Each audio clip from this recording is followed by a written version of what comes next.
everyone. Pastor George here with today's Bible study recap. And today in Bible study, we looked at John 19, verses 1 through 37.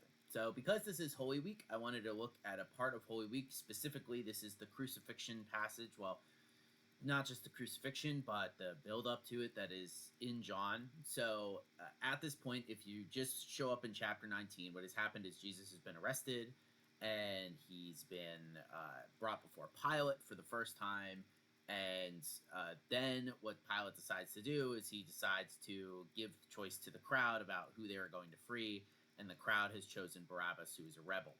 So now Jesus is the one who's going to be executed.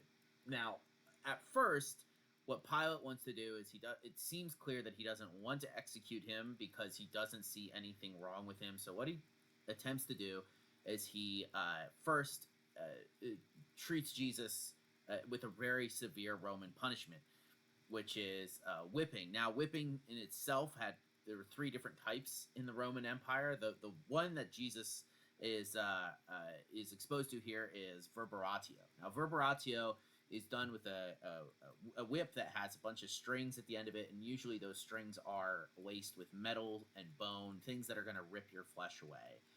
And gruesomely, there are recordings of people who have seen this, not this one that Jesus did, although obviously we have the eyewitness testimony of the Gospels, but other ones that the Romans carried out.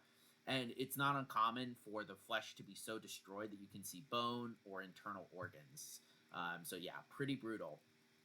And so they do this to Jesus, and the soldiers mock him. And then then Pilate goes, okay, basically, look, this is what I did to him. But the Jews are not satisfied with this, right? They say he has violated our law, right? The Jewish leaders. And so what is Pilate say? Like, well, I don't, it's not my law that matters, right? But what is it, right? Is the Jews say, listen, he's violated our law. That law is claiming to be the Son of God. Jesus is claiming a divine status. It should be noted that just saying that he's the Son of God, right? There are people, like in the Old Testament, David is called the Son of God, right? You are my son. That's what God says to him, right? So it's not as though that title is the problem. The issue is that he's claiming to be a Messiah and he's claiming to be divine. And that's the issue that the Jewish authorities have with him.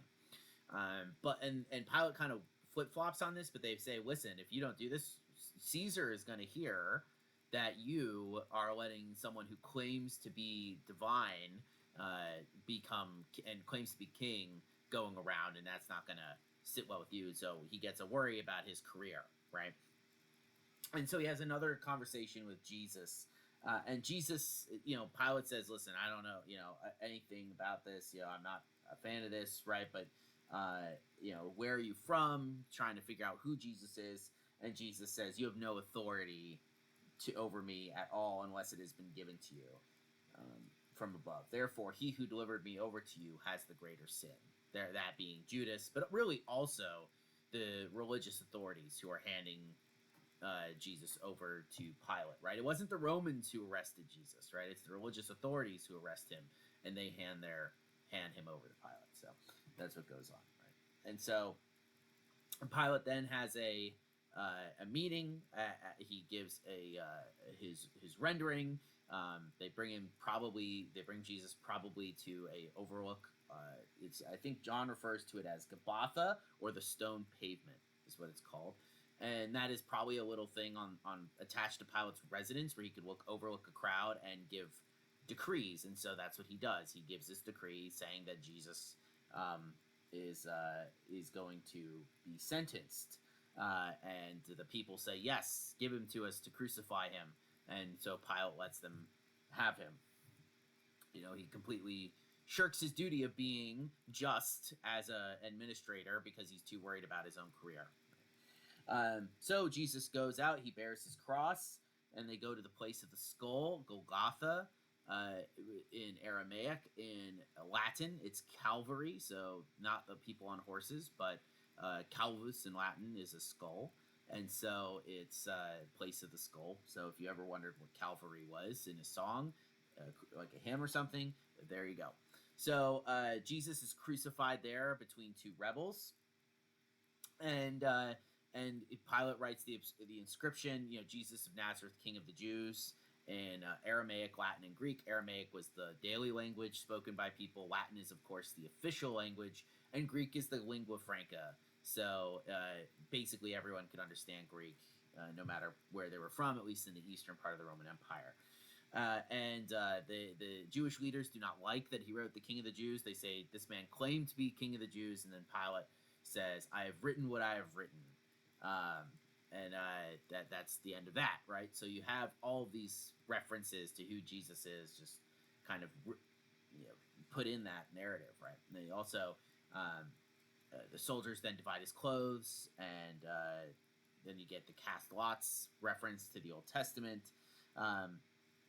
Jesus then rewrites family by creating a relationship between John and his mother, saying, "Now that you are son and mother," and so you see that kind of broken down, which is very interesting. Traditionally, right, it would be the biological family, and we know that Jesus has brothers to care for their mom, right? But here, this is a big moment because this is a rewriting of the biology-centered family that is in the first century to a spiritual family, which takes precedence over that. So that's pretty interesting, very important part of the scripture. Jesus said that it was knowing it was all finished, said, "I thirst," and they bring him a jar to fulfill the scriptures. Right? They have given me sour wine to drink. It is finished, and he gives up his spirit. The interesting thing about that line, "It is finished," is it's a reference to the same psalm that Jesus quotes when he's first crucified, Psalm 22, my God, why have you forsaken me?" Right? So at the end of that song, it talks about it's finished. Really, that psalm is a foreshadowing of what Jesus is going to do, which is why he quotes it. Okay, and you see references to this, right? You see, since it was the day of preparation, this actually pops up several times in John's narrative. But the interesting thing here is because it's the day of preparation, they can't have any dead bodies. They need to get this place ritually clean. So the Jewish leaders ask the authorities to take Jesus and to kill the people on the cross, so they're dead and can be dealt with that way. And so the way you would do that in crucifixion is by breaking people's legs, because the way that crucifixion kills you is by asphyxiation. You can't breathe anymore. Eventually, you can't lift yourself up anymore to breathe. Your muscles give out and you suffocate. And so the easiest way to cause that is to break the people's legs so they can't push themselves up anymore. So they do that to the two other guys that are with Jesus on the cross. But when they came to Jesus, he's dead already, and so they don't break his legs. And John says, right, this is very important for this, right, because this is a fulfillment of scripture that none of the legs will be broken. Now, I think one of the interesting things about that is, what is that talking about? But anyway, they take a spear to check. They pierce Jesus' side. Out comes blood and water. And then after that, Jesus is taken by a guy of Joseph Arimathea and buried. And that is the death of Christ, right, for the sins of the world. Now, the whole concept of this week is the Passover lamb, right? And the whole Lent is Passover. So there are tons of Passover references here. Obviously, the easy ones to go for are the days of preparation. It talks about how this happened on the day of preparation. The day of preparation is when the Paschal lamb would be slaughtered, and for the sins, right, for the feast. So this is clearly, right, John is saying, and other gospels, this is when Jesus dies, and that's not a coincidence, right? Jesus dying for the sins of the world happens on the day that Christ, on the day when lambs are being slaughtered for sins. It's a really good, easy connection for people to see, right? But then you see these other ones, and some of these, right, a lot of these are quotes from the Psalms and Zechariah, the prophet, about the Messiah and things like that. But one of the interesting things is about not one of the bones will be broken. If you see all this together, you might think, oh, that's a psalm or that's a prophet, but that's actually not from that. That's from the law. So one of the things in Exodus and in Numbers, when it's talking about the celebration of the Passover, it gives explicit command that not one of the bones of the lambs should be broken. So you cannot break the bones of the lambs. And so when John says that, right, he's saying, look, right, this is our our Passover sacrifice, look how perfectly it was fulfilled. That even goes with the requirements of the lamb in the Passover, right? And so the whole point of this is John is quoting all these Old Testament passages to bring our attention to just the minor ways that Jesus fulfills all these things.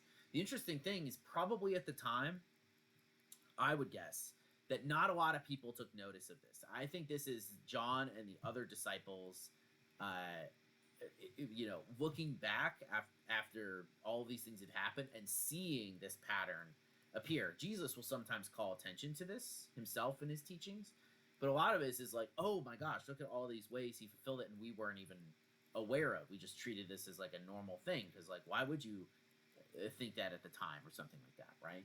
And so I think that this is an interesting scenario where we see all these little things being fulfilled from the Old Testament, these ideas that are planted as seeds that come to fruition here to show us where everything is ultimately headed. So that's what we talked about today. I hope you found that interesting. I will see you guys the next time I see you. I hope you have a wonderful rest of your Wednesday. Peace out.